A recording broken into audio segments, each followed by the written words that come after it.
What does Puff the Magic Dragon have in common with Lucy in the Sky with Diamonds? Christmas. Lee. Are they both about drugs? They're not. A lot of people think they are, but neither is. Do you know Puff the Magic Dragon? Do you know the song? Puff the magic dragon. He lived by the sea. Lived by the sea. And wallowed in the land of France Lee. Oh, very Puff the magic dragon. No, very good. That's excellent. Is that right? Yeah, that's right. That's the song. Yeah, it's based on an Ogden Nash rhyme called "The Really O Truly O Dragon," and it was a Cornell student, Leonard Lipton, and he gave it to his friend Peter Yarrow, who wrote the song. And Peter Yarrow tells us quite specifically, even if I'd had the intention of writing a song about drugs, which I may have had at a later time, I was 20 years old at Cornell in 1959. I was so square, as was everyone else. Drugs had not emerged. I know Puff was a good dragon, would never have had drugs around him. Now you've heard that from the mouth of the dragon's daddy. It is not about drugs. He thinks he's the dragon's daddy. Yeah. And he's not on top. There is that. It was going well until the very end. Do you know the official story of Lucy in the Sky with Diamonds? Yeah, didn't Julian come home from playgroup with a picture? Julian Lennon, that is, Yeah. and they said, what's this? And he said, it's Lucy in the Sky with Diamonds. Brilliant. Absolutely right. Yeah. The Well, very you've written tiny- the old song. No, he'd done a painting. Bloke upstairs going, that's my job! It's done a painting! Get me a pen! Christ. No, he'd done a... Little Julian... I've got Lucy up here! Oh, God. Little Julian had painted a picture of a girl surrounded by stars, and it was his friend Lucy in playgroup. And John said, what's that then? And he said, it's Lucy in the Sky with Diamonds. That was the older brother that spoke like that. We've been through it. And, Julian, what for yeah, according to interviews with Lennon and the other Beatles, they didn't notice that the initials spelled out LSD. yeah. Until after the record was released. Doctor, doctor, I can't stop singing Auld Lang Syne. So the doctor says, I'll have to send you to the Burns unit. Very good. Now, what's wrong with that joke? Is it absolutely terrible?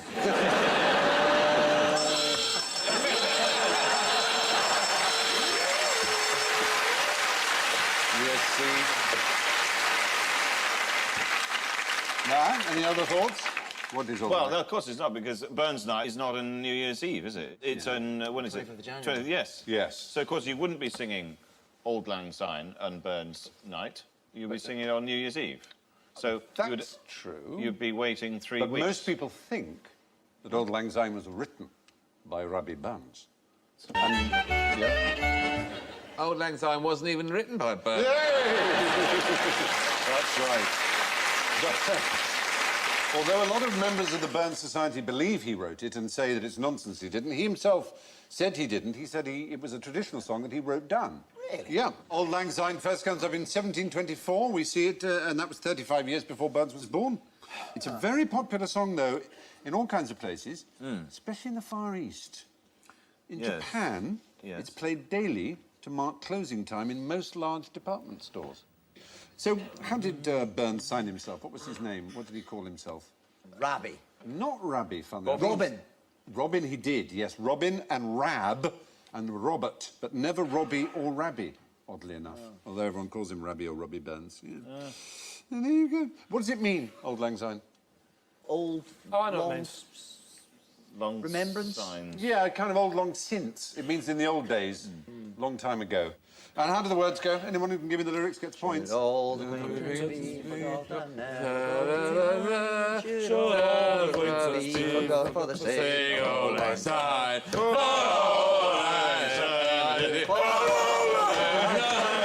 We'll take a couple kindness yet for the sake of old lang. Oh, yes, 4 points.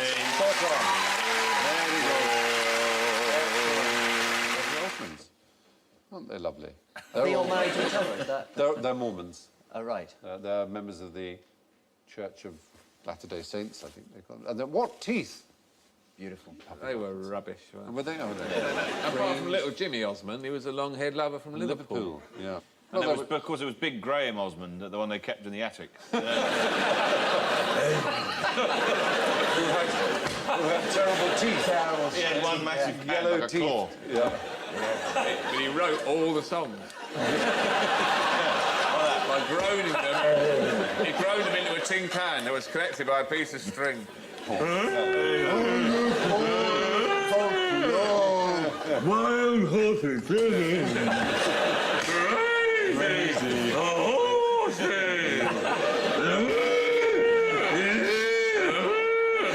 They're very bad. And you Roses! What was that, Graham? Bring me another wife! now, My wife! I'm allowed up to 9, Bill Bailey said! Bring her up! 4! I've only got 8. I'm allowed to have many! behave. Pull yourselves together at once. The Church of Jesus Christ of Latter-day Saints. What a great idea! I love Liverpool! That's a great idea for an episode of Doctor Who, isn't it? Doctor Who goes into the attic and finds the elderly secret brother of the hospital. And that's how they kill off David Tennant. Imagine that. Nobody's supposed to... Is that the plot of the Christmas show? Played by Bill Bailey. Until 2008, it was legal to smoke what I'm talking about in Dutch coffee shops, but now they've changed the law. So what is it? Yes. Tobacco. He's clever. He's right. We thought you might say cannabis, but you're too smart. No, they don't mind you smoking that. They encourage it. Yeah. I went to Amsterdam when I was 19 years old, and I don't do drugs, and I'd never done drugs, and I sat in this cafe, and everyone was smoking, and genuinely I said, no, I'm not going to touch that, I'll just have a piece of cake. and I ate this cake, and then someone said, you know what's in It's a that, hash don't you?" brownie.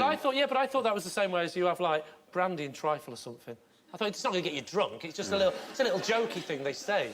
So I had one. I said had no effect. I'll have another one. So I ate another one, and then 2 o'clock in the morning, I accused the taxi driver of trying to kill me. No, you're right. The point is, it leads to rather bizarre situations.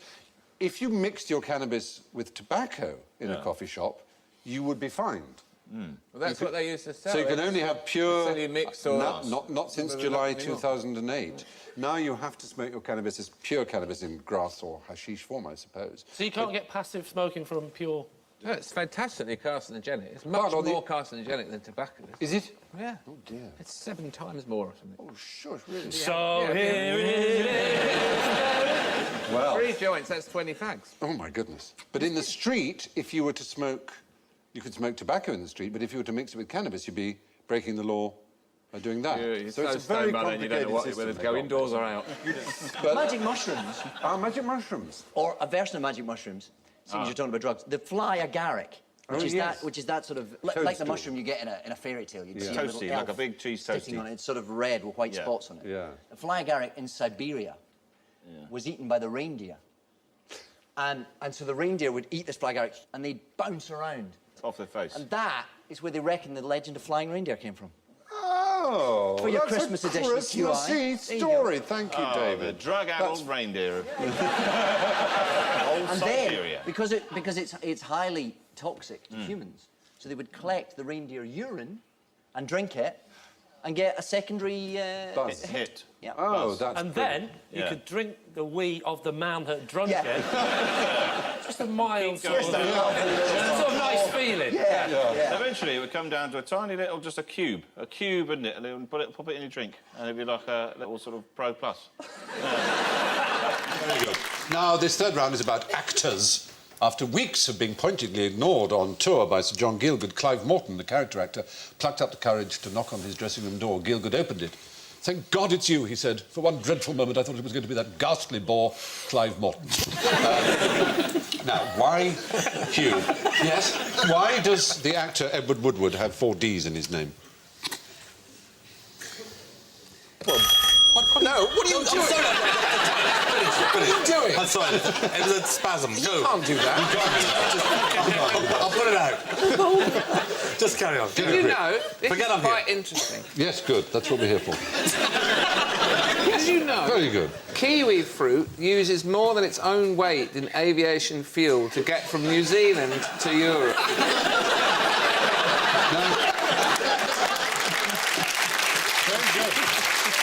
5 points. Wonderful. Another 5 points.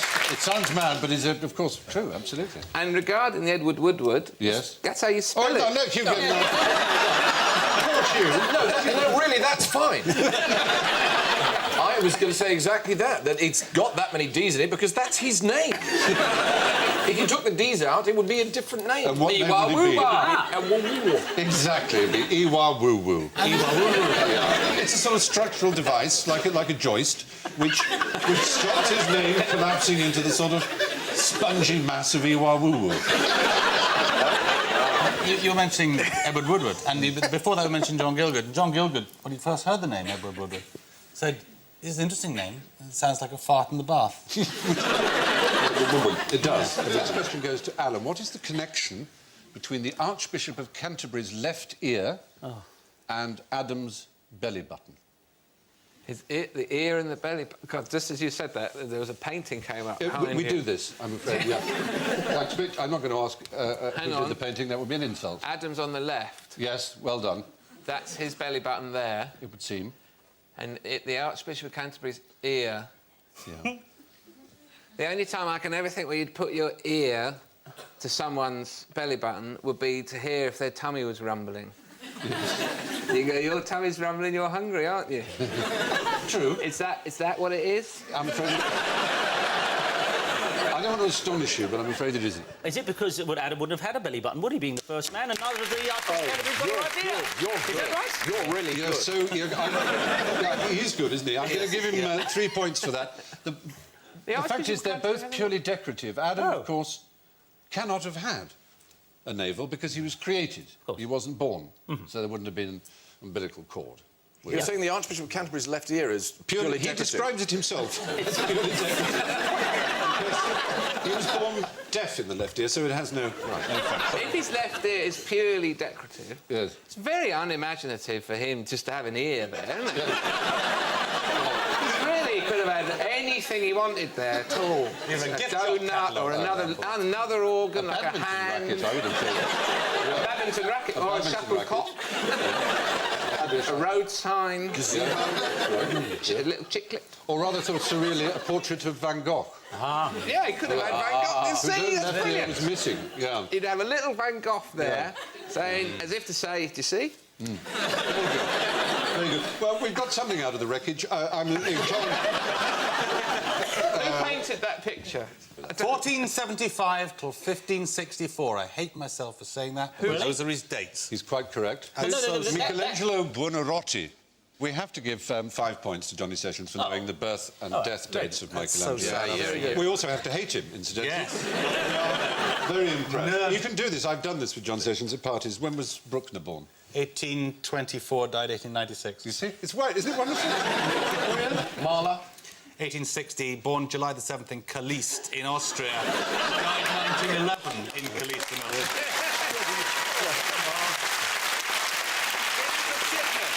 It's a horrible sickness. I met a man the other day who said he was a naval doctor. I didn't know they specialised that much. According to Rita Mae Brown, if Michelangelo had been heterosexual, the Sistine Chapel would have been painted basic white and with a roller. It's interesting because I guess technically the first bulletproof vests were created by the Zulus when they were fighting the British. Because Shaka discovered that if you dip your leather shield in water before you go into battle, then the pellets couldn't penetrate. Is it really? Was that... It hardened the leather that much? And that's how the Zulus could kill so many. Because what would happen is they only needed one bullet, and then they would advance so quickly that then they would kill 5 or 6 British people before they could reload. Do you have Zulu blood in you? I do. I guess, yes, because I mean, Xhosa people are of the Zulus. Do that yes, again. I'm half Xhosa. Do it again. So, I love that. I can't do that. I love that. It's given as an exclamation mark, isn't it? No, that's the X. So there's the 3 clicks. There's the X, which is the... And then there's the Q, and then there's the C, which is... So those are the 3 different... So that's the... You've seduced me. Oh, thank you. Not that you wanted to, I'm sure. Who was that wonderful... Was it Miriam Makeba? Yes, the click song. Yeah, that's the song.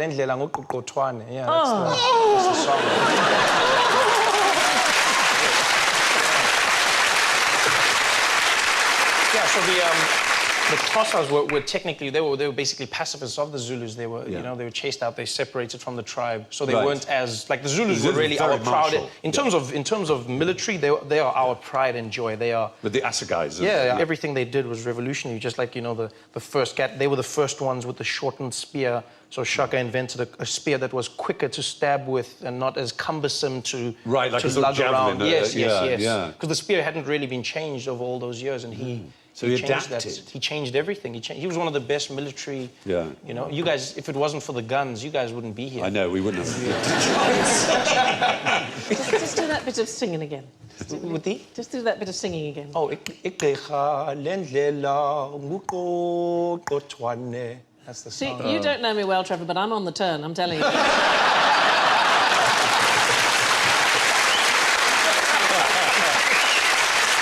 You've only got Jason and Alan left to seduce, Trevor, I have to say. He's a cracking fella. We're all...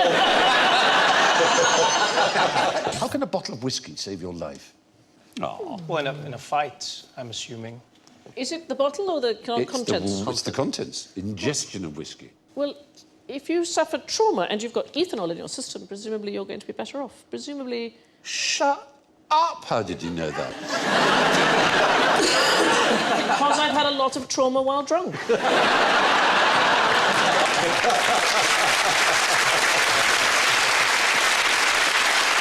You're absolutely right. There was a documented case where it was literally a bottle of whiskey. There was a New Zealand chef called Duthie who went on a vodka binge and he went blind. He was literally blind drunk. They think it was because he was on diabetic medication and that this basically turned it all into formaldehyde, which can cause blindness, as well as preserving you very nicely. And the usual thing is to put someone on an ethanol drip. They didn't have any medical ethanol in this particular hospital, but they did have an offie, so they went and got a bottle of Johnny Walker Black Label, and they put him on a drip, and 5 days later, he woke up with sight fully restored. Wow. On a whiskey drip? It was a whiskey drip, literally a bottle of whiskey. Sounds like a good name for a pub, doesn't it?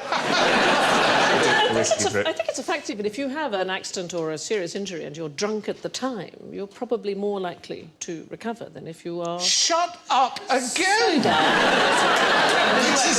Did you sneak into my dressing rooms and look at my cards? I know this. I wrote a play, which is a lot about soldiers and how they deal with things. And some of the soldiers who were intoxicated in the time of the battle did better. They recovered better. Well, you're absolutely right. Did you know this? I always knew about the ragdoll effect. If you have the alcohol, and then if you fall or if you're in a car accident, because you don't brace, then it's the same as a baby. If you drop babies, they're fine. They just... So if you're drunk, that's why you recover quicker, because you just don't brace, and then it just goes through you. Then you'll probably end up in more situations where you're likely to get hurt. That is true. You get other injuries. You get other DRIs, don't you? Drink-related injuries. DRIs? I like the fact you know that. That's a bit we've got Mr. Davis presenting with a DRI again. My friend had a great DRI where he managed to get home against all odds and then fell asleep against the radiator. Nasty burn on his arm he had. there was like a practical joke that kids did when I was growing up, which was to fill a ball, football, up with cement, for example, you know, from somebody's garden. Oh, wow. You fill a football and leave it outside a pub, and drunk men could not resist. Jesus! They just can't resist a football. I've got this one, Dave! It's a hell of a practical joke, but it's... put a goalpost on the wall.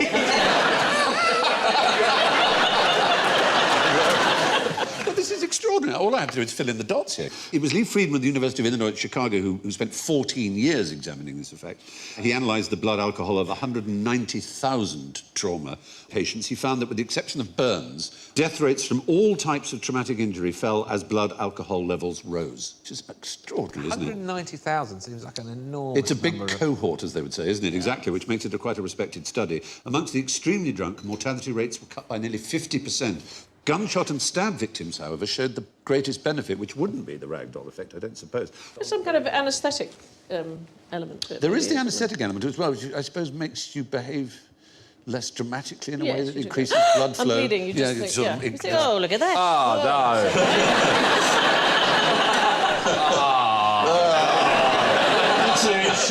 I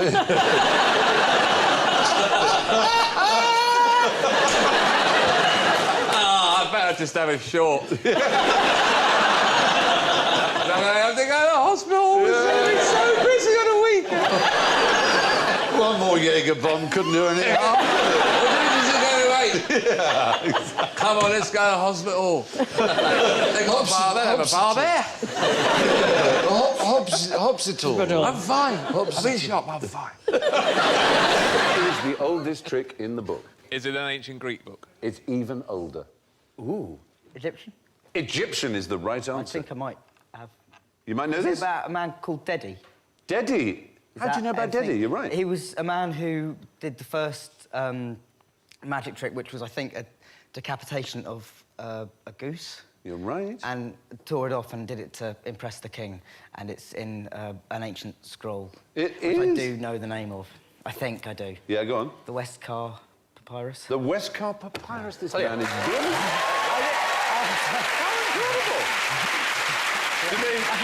I should say, you know, I have Do they had... Yes, they do. There is a certain amount They teach this of... in ancient wizardry at Hogwarts. Yes, they do. Absolutely, yes. Like, I don't want you to... This is going to be a very short show. Next question. Come on. I'm not about the jokes. It's all about points for me. It's all about points. Can I just ask, what part of pulling a goose's head off is a trick? Well, no, sorry, yes, and then restored it. That's the point. And he was that's doing, the sorry, key yes, bit. that's the trick. point. It's a Oh, the old 2 geese in my bag trick. He did a goose, as you rightly say, then he did a duck, and then he moved on to an ox, and he would wrench their heads off, and then they would be restored. But you may say, I want to see this trick. If this really exists, I want to see it. After 3, 2, 1, we go Archaeological. Okay, 3, 2, 1. Archaeological. Whoa! Oh, my God! I believe you can do the Dedi trick that Dan told us about. Yes, Would you like to do it, please, with well, your... we'll give it a go with Norman. We just give him a little bit of a... Oh, There we go. Just pop his head back on. Oh. There he goes. Brilliant. Fabulous. The sensational Scott Penrose, ladies and gentlemen. Which of these would you rather have on your Quidditch team? A Muggle, Hagrid, or Dumbledore? Is it the one that looks like Julius Caesar who's about to be sick in a bucket? I don't know which one that is. On the left. Oh, see, yes, it does. I think that's Dudley, is it? Yeah. The point is, in a lot of J.K. Rowling's work, the words are real, and Dumbledore is a real English word, as is Hagrid, as is Muggle. And I want you to tell me what they really mean. Dumbledore's going to be some sort of a term for a village idiot, I think. Well, funnily enough, yes, it became that. In Thomas Hardy's Under the Greenwood Tree, it means a slow simpleton. It's used as a bit of a Dumbledore, but actually it has an original earlier meaning, yeah? Is there not a Hagrid reference in one of the Thomas Hardy books? There may well be. I don't know, one of the Thomas Hardy books. I don't know which I've one. read, I mean, I've seen... Sure it's the longer form, Hagridden, I've seen many times, but start with... Monster-like. Start with Muggle. Do you know where the word Muggle might first have been Sounds used? like some sort of woodland creature or something furry. Actually, it's an American Jazz Age word. It's a drug. It's a marijuana. Marijuana is the right answer. Muggle was a word for marijuana, for cannabis, and indeed more particularly for people who smoked it. They were muggles. Really? People who smoked marijuana were called muggles. That's hilarious. But what's the next word, then? We've got Hagrid, which is used in Thomas Hardy, you're right, in the Mayor I've of seen it as a Casterbridge. longer form, Hagridden. Yes, Hagridden. Very good. Clever of you. It means... Hagridden. It means a bony old horse. It's a mare. It's a nightmare. Yes. It's a nightmare involving a horse. No. Was there somebody chasing through? If you had bad dreams, you were said to be hag-ridden. Oh, that's great. That your witches had come to you in the night. You were hag-ridden. That's fantastic. Yeah, to be Hagrid. Is that a drunk person not finding the toilet? Well, it's a... since records began... That's horrible. When people sleep... They'll feel terrible when they wake up. That's a relationship that's not going to survive, isn't it? When people sleep badly these days, they think they've been probed by aliens, but before the idea of aliens came, it was goblins and witches and demons and hags. And that's what Hagridden means. What's the horse doing? That's the nightmare. He's operating the video. Very good. With his big hooves. So that leaves us with Dumbledore, which, as you say, has been used to mean a slight simpleton. There's the great Gambon. But it had an earlier meaning, and the first half of it... Dumble. Dumble. Think of a rhyming word for dumble. Jumble. Bumble, mumble, crumble. Mumble. Not mumble. Mumble. Bumble. Yes. Bumblebee. It's a type of bee. It is a bumblebee. I've redeemed myself. Yeah, there were different ways of saying it. A daw means a humming insect in Old English. So a Dumbledore was a bumblebee. That's great. That's what the word means. It's rather nice. Wow. That's great. Isn't it? Yeah. Pleasing. I can't believe I didn't know it. Yeah. I'm really annoyed. There you I missed out on more precious points. Come with me, Daniel Radcliffe. Oh, I say. This did seem like a good idea. So, right. if you want to kneel down there. Right. Okay. This feels very wrong, doesn't it? Children are watching and sobbing. What's he doing? He found Dorothy, now he's killing Harry Potter. Okay. Daniel, you have... You right there? Yeah, that Daniel, have you feels finished about right, yeah. both of the Harry Potter films by now? It'll be fine. It'll be fine. It'll be fine. It'll be fine. They can usually finish them without you. I'm so bad at this, I was about to lean through. That's not... You all right there? Are you comfortable? Oh, yes, it's lovely. Okay. Thank you. Nothing can go wrong. Wouldn't it be awful if No, because you know what I mean? We had the stuff about the bullet, and suddenly there'll be some story about... And then Graham got distracted by a bright light, and... Oh, that was dead. I know. Have I done... I think I've done it all right. You live on in films forever. Drum roll. Okay, here we go. So, 3, 2... On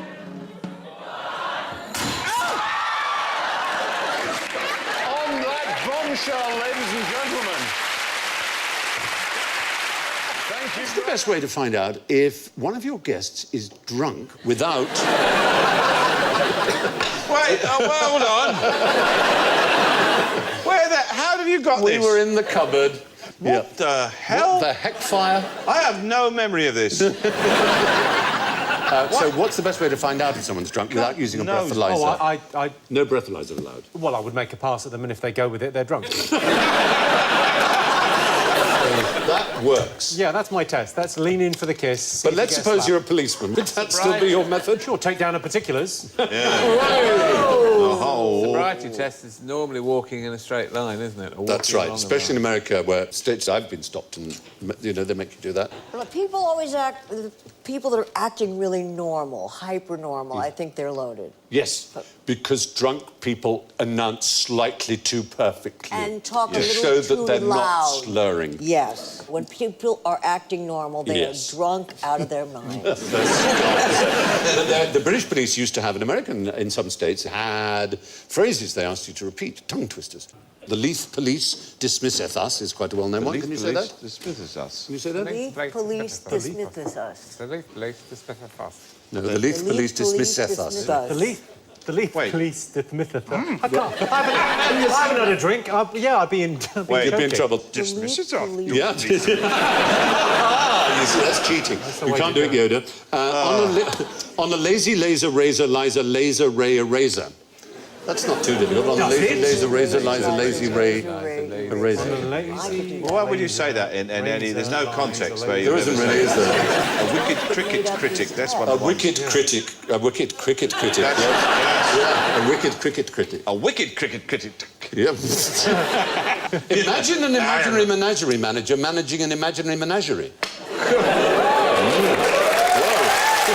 was that? Researchers at MIT, I don't know why they say this is the most difficult, but maybe for drunk people it is. Pad, kid, poured, curd, pulled cod. Doesn't seem that difficult. Pad, kid, poured, curd, pulled cod. That doesn't seem that The one difficult. I've always thought the most difficult is you imagine a mother watching her son who's remetalling the bottom of a pan. She says, "Are you copper-bottoming my man?" "No, I'm aluminiuming mum."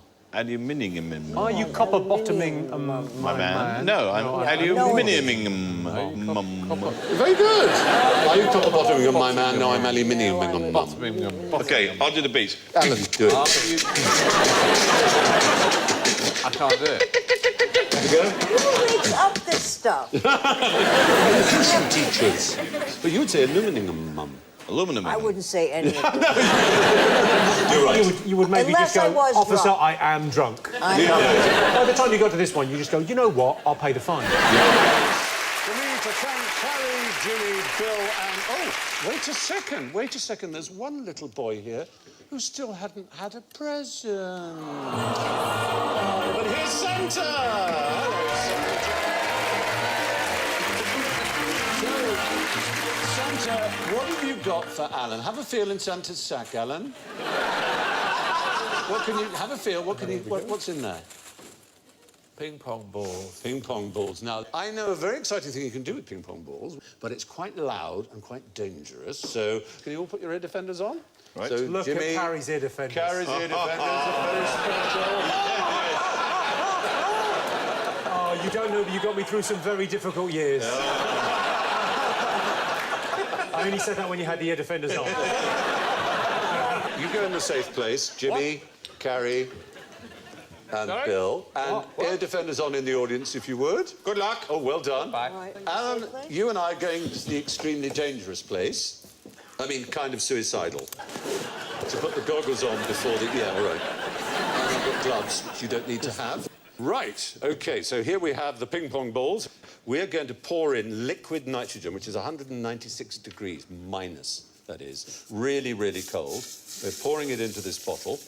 And it's fine in the bottle, but if you put it in really hot water, obviously this is gas, which is in liquid form. And when it heats, it'll go back to gas. But there's so much of it, it'll expand and expand and expand, and the bottle will explode really rather violently. So if you put it in, there's hot water in there. We're going to add these ping-pong balls. And the moment the bottle goes in, Alan, pop in all of them. That's it. And I'll pop in all of mine. And then we've got about 5 seconds. Well, let's go. Oh, gosh. Ladies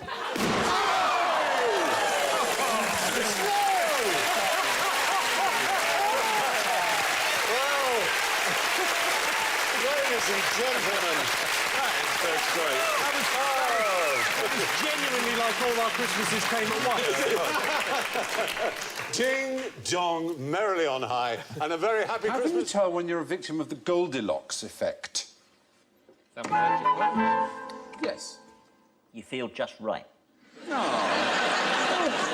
That's sort of exactly what a Goldilocks anything is, isn't it? Because that's the nature of Goldilocks. You're absolutely right. It's just all about this one's too much, that one's too little, this one is just right. And the Goldilocks effect is used in business.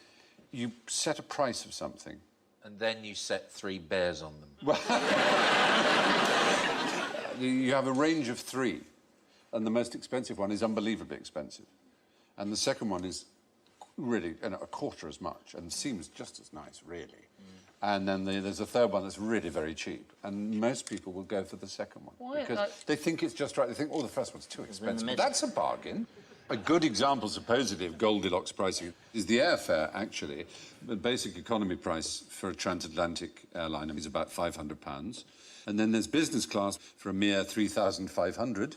And then first class with a full-size bed and the ability to order food whenever you want and other things for £8,000.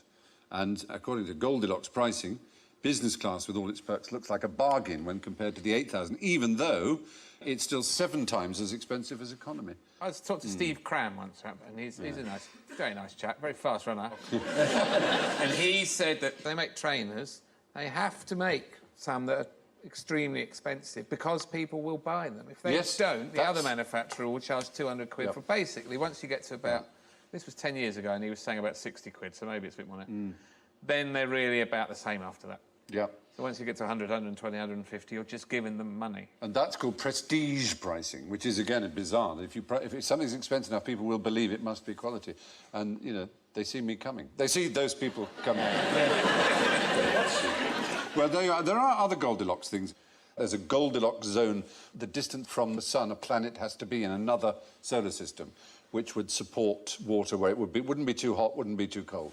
Well, there you are, anyway. Yes, Goldilocks pricing is a technique where one item is given a huge price tag to help persuade us that the next one down is relatively good value. Take my onions off now. You can take your onions off. And that's slightly restricting Montet.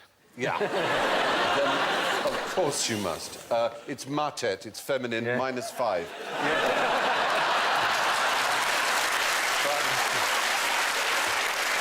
I said mon because I'm masculine. It doesn't quite work that way, I'm Doesn't it? afraid, no. For example, the word vagina is masculine, whichever sex you are, and you're likely to be female if you have one.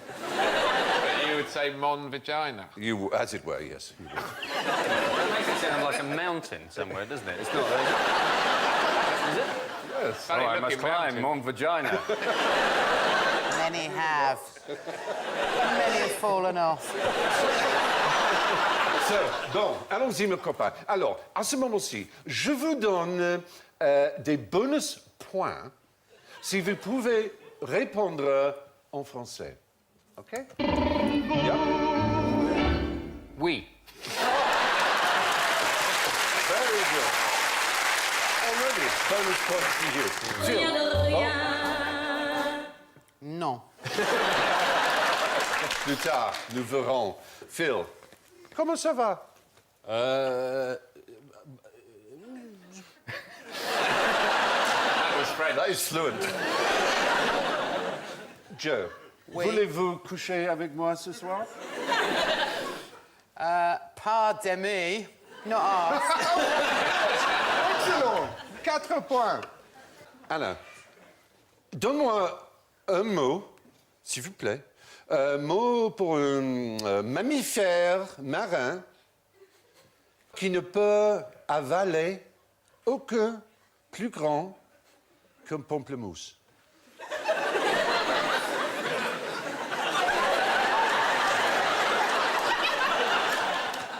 Pamplemousse. What's a pamplemousse? Ask the audience, ask the audience. I think... What's a pamplemousse? It's French palm. Grapefruit. Grapefruit. Do I? See, Alan, for the last 6 years, you have yearned for the answer to a question to be, and it never has been. The blue whale. And that is the answer! Oh.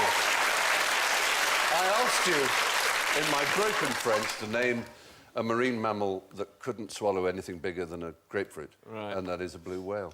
Yeah. Oh, you could have had such pleasure and Yeah. joy. What did they call the man who won the Battle of Hastings? Harold. Ah, no, they called him. And he lost, didn't he? Yes. What did they call the man who won? William the Conqueror. William the Conqueror.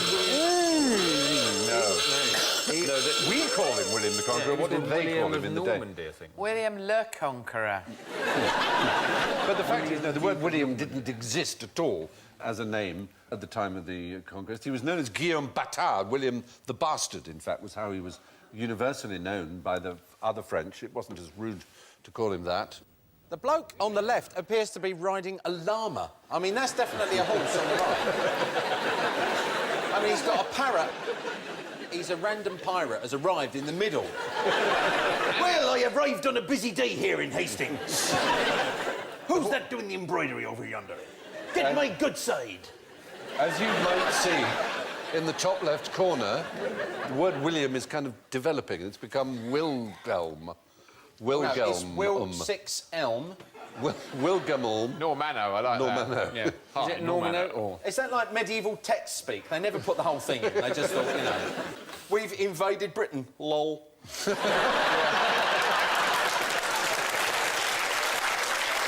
OMG. Very good. So, they have indeed.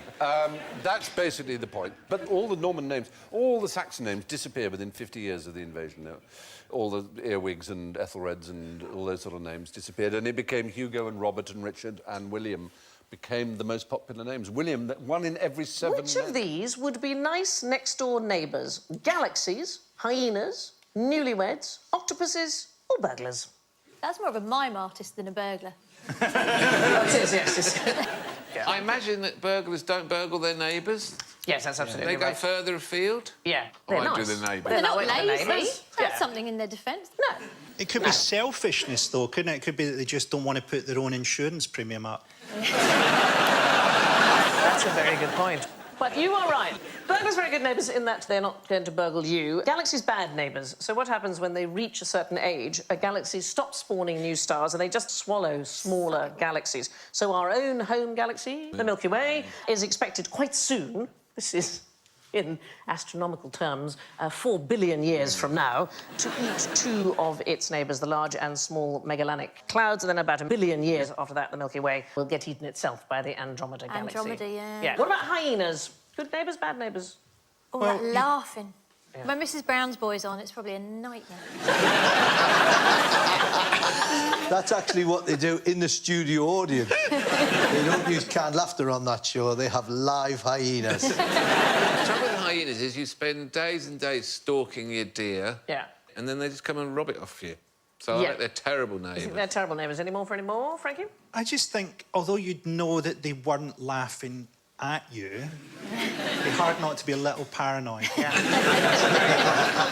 They're extraordinary creatures. They're so aggressive. There's so much testosterone in a hyena that when a baby hyena is born, the first thing it does is turns around and tries to kill the next one that's trying to be born. So, I mean, they're really aggressive. However, very good neighbours. Oh. Most people who live in hyena-prone areas, in fact, encourage hyenas because they control pests and they clear up all diseased animal carcasses. And they don't attack humans as much as that photograph might suggest. That one's wearing a John Lydon wig. What about newlyweds? What do you think? Good neighbours, bad neighbours? Well, I enjoy hearing other people making love. I so rarely do it myself these days. So they did a survey in Colorado and they found that people are much happier if they think they're having more sex than their neighbours. That's a thing. And so having a honeymoon couple move in next door makes you feel depressed. What about gloomy octopuses? Good neighbours, bad neighbours? They'd have lovely gardens. Well, yes and no is the weird thing. It's the common Sydney octopus, but it's known as the gloomy octopus.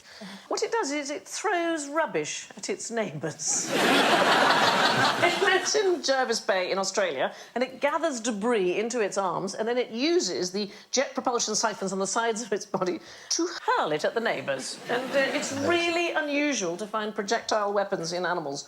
So it may just be over-enthusiastic housework, I don't know. Is it because the octopuses next door are having more sex? The sound of the suckers. OK, that thought is never going to leave me now. Right. Is this the neck verse thing?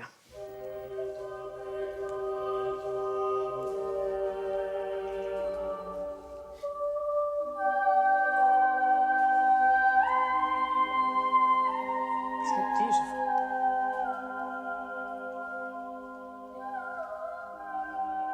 It's not worth losing your nuts for, though, is it?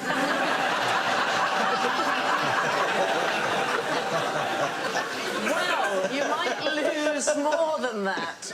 It is Is it about hanging? It is about dying, certainly. It's known as the neck verse. Does anybody know why?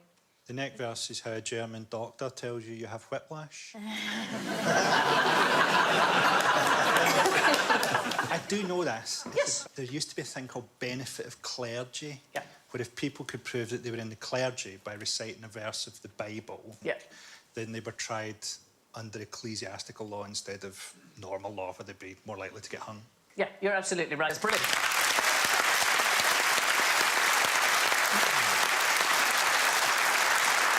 It's 1251 when it was known as the neck verse, and you had to be able to recite it in Latin. O God, have mercy upon me according to thine heartfelt mercifulness.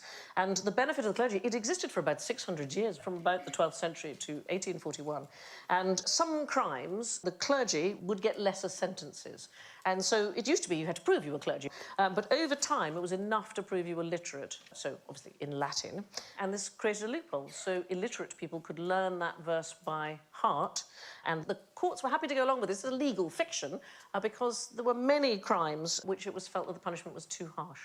So they would allow this fiction that you were a member of the clergy and therefore you could get away with it. In fact, Ben Jonson, the playwright, 1598, he avoided being hanged for killing an actor in a duel, an actor called Gabriel Spencer, by pleading benefit of clergy. So it's I know a bit about Ben Jonson. He murdered someone that he acted in a play with. The play was called The Isle of Dogs, and it was so offensive that it was suppressed so completely nobody's ever worked out what it was about. We don't even have a record of the script or anything. And then you released it on DVD. On to the Romans. What did they ever do for us? I know what they didn't do. What did they not do? I've seen this programme before. Yeah. They didn't build roads. No, they really did. They did.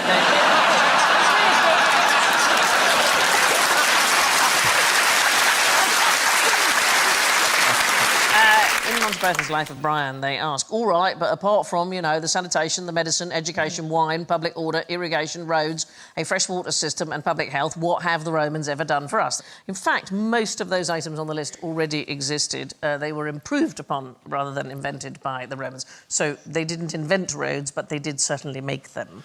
Did they invent aqueducts? No, they did not invent aqueducts either. They were used by the Egyptians and the Babylonians for hundreds of years before the Romans.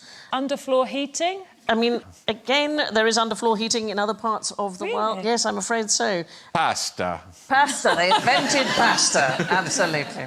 No, all sorts of things that we think. So, for example, straight roads is one of the things that we think, but we know straight roads existed in Ireland, which the Romans didn't even reach. They didn't even invent paved roads.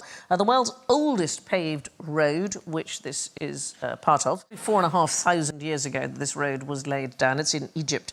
So it was laid down in order to build the monuments at Giza along the Nile. There is something the Romans did give us, which is the Wicker Man. So the very first evidence that we have of the Wicker Man style of pagan sacrifice comes from Julius Caesar. He claimed that the Druids burned people alive inside wicker cages. Oh, wow. The thing is, he's thought to have invented it because he wanted to show how barbaric everybody was in Britain. Although maybe the Wicker Man has not... We have no evidence of it because... Because they took it apart to make some cool chairs in the 80s. Does anybody want to see a Peter Rabbit Wicker Man? Oh, Yeah. okay. Oh. OK, Always. well... So, in 2016, they made a 40-foot, there it is, straw statue of Peter Rabbit. It was created to celebrate the 150th anniversary of And it's Beatrix. full of rabbits. Well, it was set alight by arsonists. Or Mr McGregor, which is the one I'm voting for. And we had a picture of it on fire, but I couldn't bear to show it. Oh. Show it. No. Show No, it. it's just... No. Show it. It's Show too... it. No. Show it. Come on, you lot. What sort of rabble are you? I'm trying to rouse you. You want to see the burning rabbit, don't you? What is wrong with you? It's not a real rabbit. It's just a picture of a fire. I'm not showing Peter Rabbit on fire. It's not happening. Yeah. And so was it supposed to... Wow, I'm being nice for the odd child who watches. It's not happening. You're a very odd child watching this. But the welfare, the idea of welfare is a Roman concept. So they had something a bit like a sort of corn dole. So if the poor were really suffering, they would give out and look after the needy. And that is a concept that hadn't existed before. I think there are some African scholars that would really disagree with that. Because there's lots of evidence that African villages used to share and they would never let anybody go poor. There's a Jamaican word called partner. It's like partner, but partner, where people put money into a kitty in the village and it's to make sure that no one goes poor. And I think there's a serious issue in history that probably a lot of that stuff that happened was not written down, and so it has been lost. Well, you know, this... I'm going to talk about what I teach at university, but I teach the oral tradition, and so a lot of it is handed down word to mouth. Who would be the worst person to borrow a glove from? O.J. Simpson?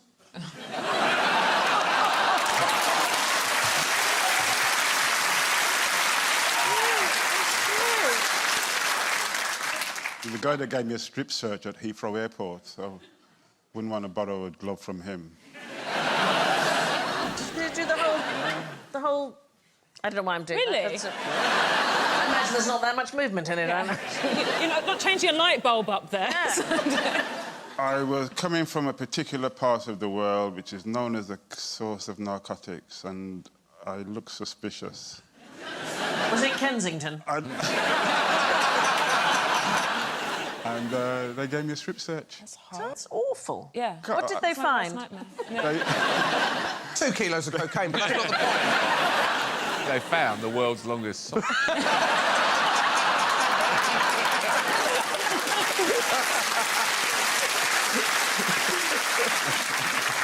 They found nothing. I am innocent. I'm a good boy. I haven't Quite broke right. the law for months. A while.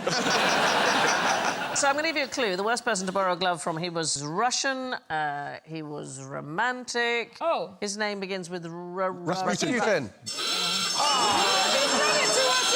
That was a trick of the highest order, Sandy. That's so much fun.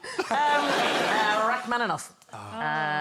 Sergei Rachmaninoff. He had huge hands. You should have keyboards. Yeah. So if you have a look at the keyboards, he could span 12 keys. So that is Rachmaninoff's hand that you have there. So put it up against your hand.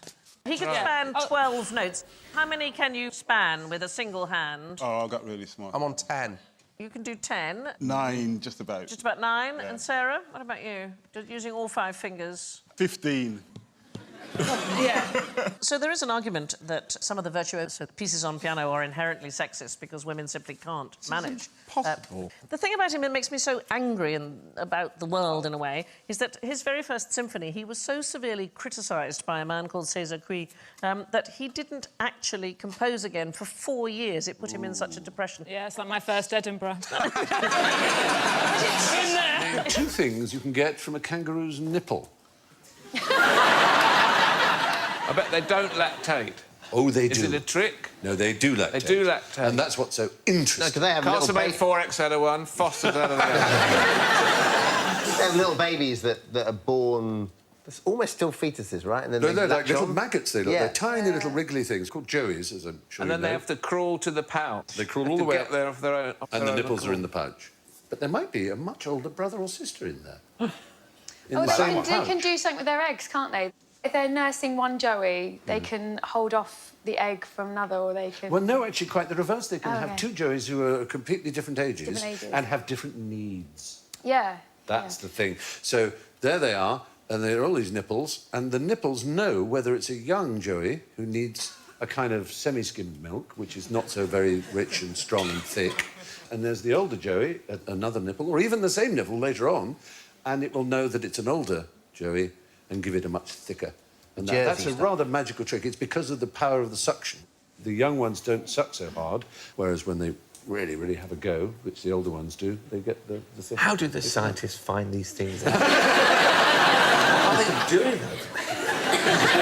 Really, I'm just popping off down to the kangaroo enclosure for a bit of a suck. Yeah, that's rich. That's definitely I'm rich. going to suck quite powerfully. I'm taking my younger brother. My younger brother's going to suck a little bit less. But I think if you saw a kangaroo with a tiny, tiny joey and a really big joey, both still suckling, you would wonder if they needed the same sort of proteinous drink or It not. wouldn't cross my mind, Stephen, to be honest. I saw one once, and they're quite fun. A little joey, and the tourists came round in this wildlife park, and it got a little bit spooked, so it bounded across to its mother and just leapt in, head first. Oh, they do this. And there was another, ooh, like this, and then there was, like, in the sack... there was I a lot know, of you see the legs. the whole thing, and she was going, oh, for God's sake. Then its head came out. Really You think the comical. leg's going to burst through the... It really looks at how they hold him that. Yeah, looks it is A incredible. bin liner couldn't hold him. Stronger than a bin liner used to. True. Yeah, well, that's the miracle of kangaroo suckling. I'm sorry. This is the only show where I hear sentences like that. That's the miracle of kangaroo suckling. Next, a feast on a breakfast menu of horse manure, rancid pickled mudfish, Thai boy shrimp, and big cock shrimp paste. It's the Vietnamese. This is items... I got sent some big cock paste. An Amazon order went terribly wrong in your house. It exists, big cock shrimp paste and Thai boy shrimp paste. Yeah. They both exist. I'm married to a Norwegian, and they eat a dish all over Norway called lutefisk, which is a jellified fish, and it's cod really, but they bury it, I think, then dry it out, and then they serve this for me, my in-laws. Those bastards. And They saw you coming, mate. They saw you coming. My mother-in-law made me a fish pie. It was delicious. So I ate this thing, and I did what we always do when you don't really like something, is you around someone's house or... Oh, paying for God! What is this? So I just ate it really quickly, by which point, obviously, my mother-in-law then just went, well, this is fantastic, you must have some more. And so That's the trouble. And I finished, and I thought, I've got to be honest with them. And I said at the end, I said, look, I'm really sorry, but I've got to be honest, I really don't like it. And they went, oh, God, we hate it. We're only serving it because you're... It's just... That's Norwegian... That's Norwegian table That's brilliant. Well, it may be the case that that's what this particular feaster on these foods also thinks, but it seems unlikely because it's not human. I was going to say, is it an animal? It is a living creature. Very beautiful creature. Flamingo. Not a flamingo. It's one you can find in Britain. In fact, it's in Britain that it's offered this food regularly, once a year, as a sort of tribute to its beauty. And it... It's Prince Philip.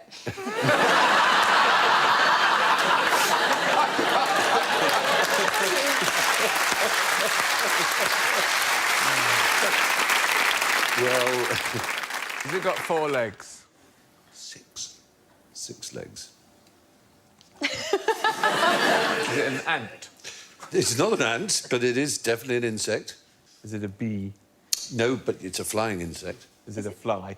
Has the word fly in its family name. A butterfly. Butterfly. It's a type of... A species of butterfly. Butterfly like there it is. paste. Very beautiful butterfly. It's a purple emperor. Oh, wow. A cock-hungry purple emperor. Yes. Settled on my bell end. At 4 o'clock in the morning, would you? Oh, dear. I was out in the garden the other day and I was admiring a cock-hungry purple emperor on my red hot poker. There was paste everywhere.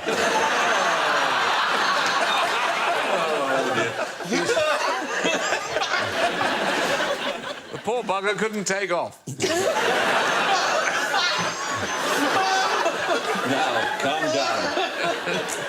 Anyway, they live in the trees high up. And you say, well, how do they know that they have a taste for all this? Well, they've been observed in midsummer coming down from their usual feeding areas high in the trees and going for kelp hats, that sort of thing, and other really rotting and horrible things.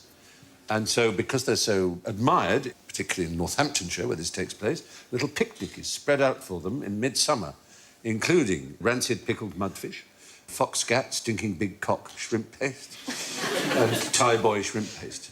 And they seem to like this, possibly because of its sodium content. No one's quite sure, but it's a kind of weird thing. If you find yourself in midsummer in Northamptonshire, follow the smell. Must be remarkable, all lots of those beautiful animals. In a forest, they lay this out, did you say?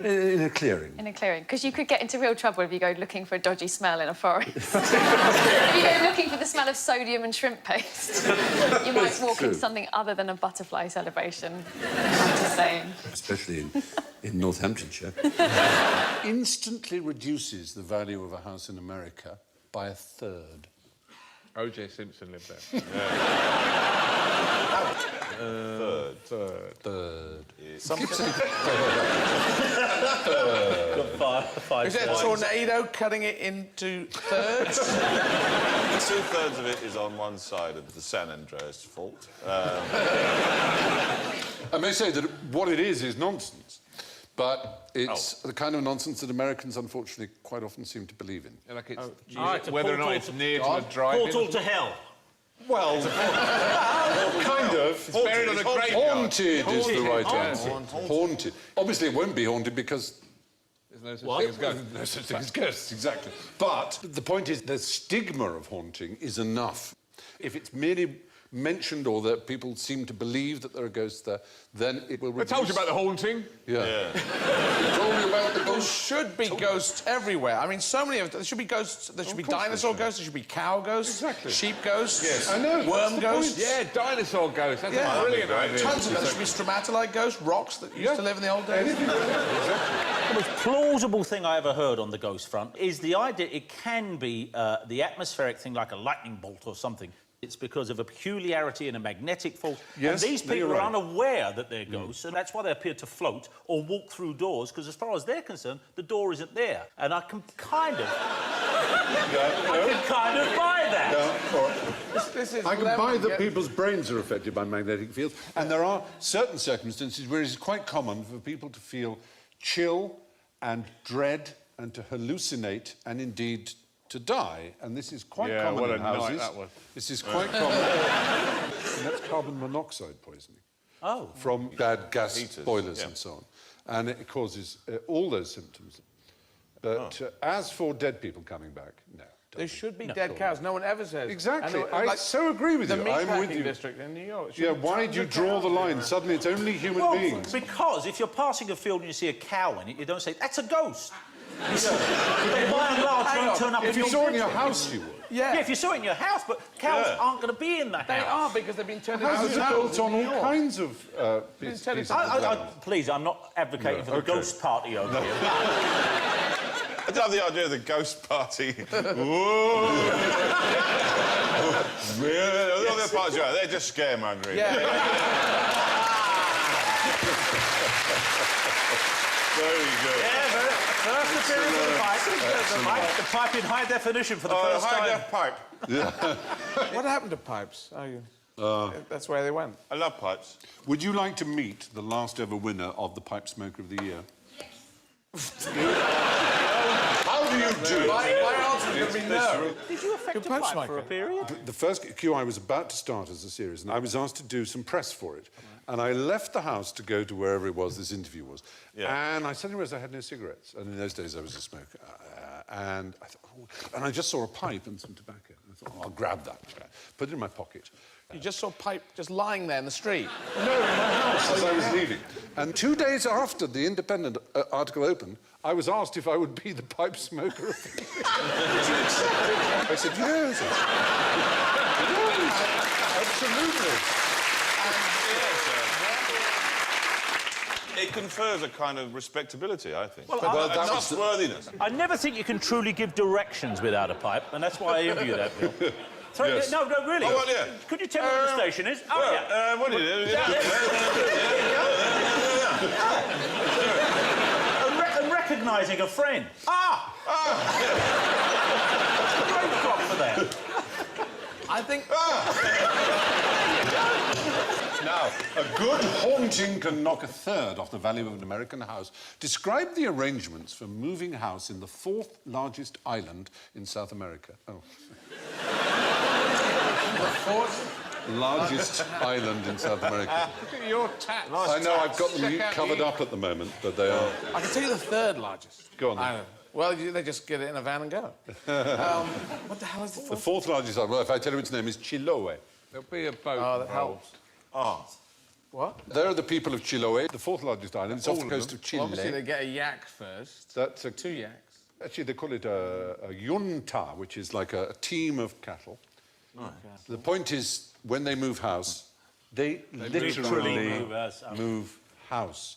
If they have a haunting, for example, there's a bad spirit, rather than just leave the house and build a house somewhere else, they move the house thinking that the spirit will stay behind. And we can see, I think we've got VT, This is the... them moving the house. Look, here they go. That's the yunta, and they've got logs, and there it goes. And that's because there's a ghost inside. There's a ghost inside. What if the ghost can travel with them? But apparently the ghost doesn't. Well, the ghost goes, I'm still here. Oh, bugger, put it back. Apparently it doesn't. Apparently the ghost gets left behind going, what happened? You could shoot Does the cows have any idea where they come from? Or all the houses just at one end of the field? Where the best grass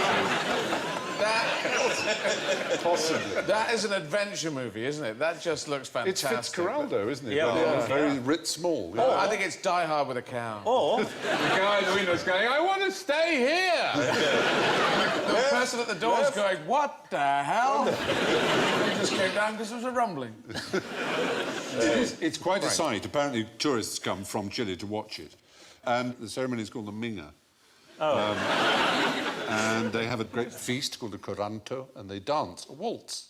So, now, when the inhabitants of Chiloé Island have unwanted supernatural house guests, they just get their neighbours to pull the house. What did the Pope's librarian say when he first saw the rings around the planet Saturn? They initially thought the planet had ears. Ah, yes. That was Galileo. I mean, I don't think he actually thought it had ears, because Galileo was a genius. No, he thought like a jug. Ears in the sense of a jug ears, wasn't it? Yeah. No, that's Galileo, who was sensible. They are I'm remarkable. talking about the librarian of the Pope. Do you know... He genuinely believed that it was possible that after Christ's ascension into heaven, The rings of Saturn were where he put his foreskin. Ah, yes. Now, you may think, oh, I'm trying to mock the church. This is all nonsense. But Christ, of course, was a Jewish boy, and like all Jewish boys, on the 8th day of his birth, he was circumcised. 50,000 miles across. They Imagine didn't the size. They weren't aware of that. I need a peg to hang this massive foreskin on. I've got new respect for Jesus. That's some girth. His name was Leo Alatius, and his essay was called De Praeputio Domini Nostri Jesu Christi Diatriba, a diatribe, a discussion concerning the prepuce, foreskin, of our Lord Jesus Christ. This is how to interest teenagers in astronomy. this is how quick I've been missing. Is it out there as a relic? Well, like all the relics, there are 18 places who claim to have the one true holy foreskin. Oh, they really? Christ, yes. Catherine of Siena was one of the weirder of the saints. She believed that Christ gave her his foreskin as a wedding ring in their mystical marriage. What a gift. After her death, her hand was cut off and became a relic with its invisible foreskin on it as a ring. She was an extreme anorexic, a peculiar woman. She also actively sought out degrading experiences. She once drank a cupful of cancerous pus from a woman who had abused her. So naturally... Has she appeared on Mock the Week?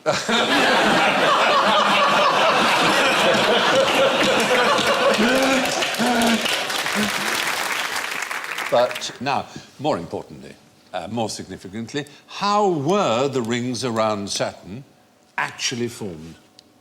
I'm going to play the card there. You are right. You're a true scientist. The fact is, nobody does really know, do they? There are two sort of major...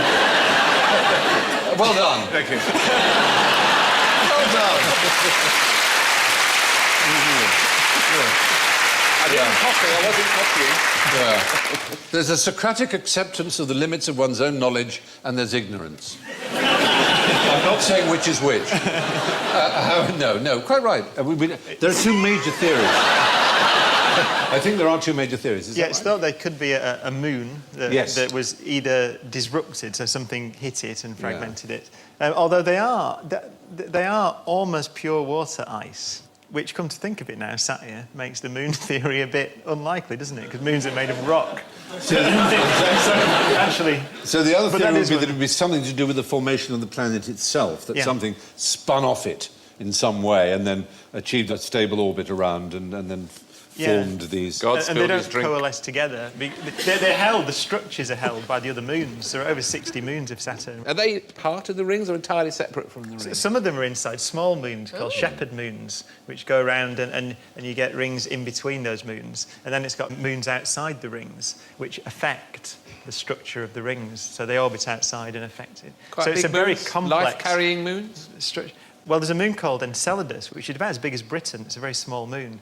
But it has fountains of ice rising up out of the surface. And it's thought that means that there may well be liquid water beneath the surface, so pockets of liquid water. Everywhere on Earth that you find water, you find life. Of all these moons, like, this is the one thing I wanted to ask you. Of all these moons, which one's most likely to be the home to Ewoks? It would be Titan. Titan has got a thicker atmosphere than the Earth. Oh. So you'd need to be furry.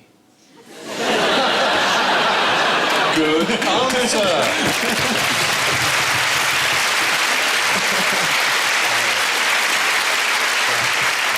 We just have to destroy the one that has Jar Jar Binks on it, though. That's the rules on a pirate ship. Rules? Yeah. What sort of rules would they have? Obviously, they've got a captain. Yes. So he's in charge. So I imagine he gets most of the gold and whatever they find. Well, oddly enough, now, they had two senior officers, the captain and the quartermaster. And the captain could be vetoed by the quartermaster on all matters except battle, except rules of engagement when fighting. And they had strong laws. And the quartermaster was, he was about how much they divvied out, including he decided how much the captain got. The captain had no special quarters. He didn't have a, you know, wonderful room such as you imagine in movies. So it's not exactly hierarchical. It's kind of a rule of two, the quartermaster and the captain. Otherwise, it was more or less a democracy in a strange sort of way, but with strict rules. For example, in Captain Bartholomew Roberts' ship, the Fortune, there was no gambling. It was like a boarding school. No smuggling girls into the dorm. No playing music on a Sunday. And lights out at 8 o'clock sharp in the evening. Rubbish being a pirate. I know. That's not quite what you imagine. My dad, the captain. That's rubbish. Where are you going to smuggle these girls from, anyway? That's true. You rescue one from the sea. No. When it came to women aboard, the articles of Captain George Lowther, who was a famous pirate of his day, said, if at any time you meet with a prudent woman, that man that offers to meddle with her, without her consent, shall suffer present death. So meddling with a prudent woman without her consent got you death. So they really were very strict with each other. So meddling was rape, really? I think essentially we're talking about rape. Lost its meaning by the time Scooby-Doo came on. Exactly.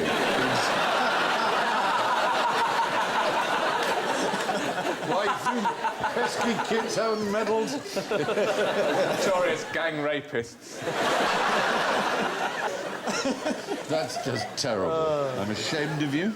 Why is the pirate voice similar to the farmer's voice? Why is there something? Arr! Get off my land! There's one man responsible. Right. Do you know who it is?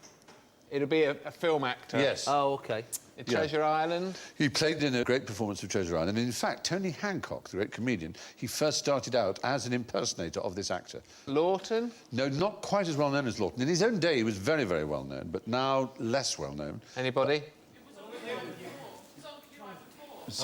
We've mentioned on QI before. Hang on a minute. The chances of Alan remembering it are... Someone in the front row saying, you've done this! This was on Dave on Tuesday. New facts. Yeah, well, it was Robert Newton, anyway. Robert Newton. Thank you, yes. Robert Newton. Robert Newton is the right answer, but it doesn't count because we've had it before. There we are. Prowse almost did that, didn't he, to Darth Vader? He has a West Country accent, didn't he? Yes, and he famously thought that he was going to be used, didn't he? Yes. With his West Country accent, he got redone. I am your father. Very upset. I'm your father, and I'm your brother as well. Darth Vader on a big tractor. Yeah. Trundling down the corridors of the Death Star, chewing a bit of straw. Darth. Mr. Darth to you. Mr. Darth. It's, yeah, anyway. You know the skull and crossbone flag? Yes. Do they really have that? Because, I mean, that's really giving it away, we isn't definitely it? covered that in the last Oh, series. really? I must have missed Alan will tell you all about it. Go on. Jolly Roger. Well, yeah, everyone knows it's called What is that, a proposition? Maybe later, Alan. It's been 10 years, Stephen, and I've finally come round to it. It's time for a Jolly Roger. When is the present? Oh, I'm not going to fall into that trap. Who's going to say it? Well, it's not really a trap. It is a genuinely interesting question. I mean, there are different ways of trying to describe what the present might be, but let's talk about the present in terms of archaeology. Archaeologists actually have an acronym, BP, which means before present, and they can date the present. It's an exact date, January the 1st, 1950.